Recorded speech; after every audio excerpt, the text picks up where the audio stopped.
When I read the script, I didn't know about the story before then, and yeah, the fact of these guys' lives and that 1976 season was greater than any fiction anyone could have come up with, and you had to kind of keep checking, going, oh wow, that actually happened. And there's a great quote by a journalist at the end of the season to another journalist that said, well, what are you going to do now? You know, what a season. And he said, oh, I'm going to go and write a script and sell it to Hollywood and make $1 million. But it's a shame no one would believe it. The 70s were a very colourful time, and that season was packed full of incident, and rather than stick it all in the movie, actually we've ended up throwing quite a lot of it out because, rather like your question suggests, you know, people just wouldn't believe it was true. And part of our responsibility is to really entertain an audience and create something suspenseful and moving and funny and sexy. But part of our responsibility also is to make sure that people go with us on that journey. How nervous were you ahead of that first meeting with Niki Lauda? I was very nervous because he's very undiplomatic. He called me on the phone and said, yes, I guess it would be good to meet now. And I said, yeah. And he said, well, just bring hand luggage to Vienna. In case we don't like each other, you can piss off. So that makes you, of course, quite nervous. And but we spent a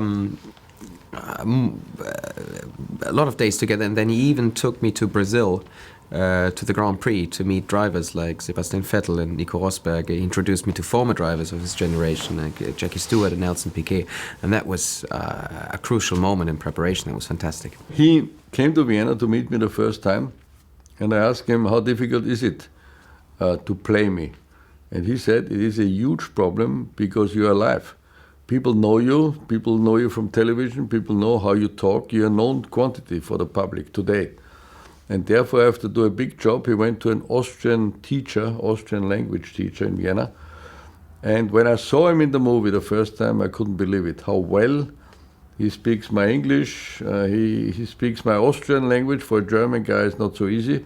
So he really did a very good job. Now, Hollywood's a cutthroat industry full of danger and glamour, not unlike Formula One itself. So was this drive and determination to succeed and also the competitive edge needed something you could both relate to? I mean, look, it's not an apples-to-apples thing. There's nobody literally keeping score. But by the same token, you're always competing for the collaborations. You're competing for the slot in the network lineup or the studio's release schedule. And art is an expression of individualism.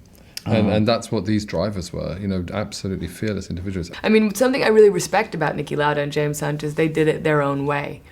They were total individuals, and I think that's very inspiring to achieve great success doing it your way.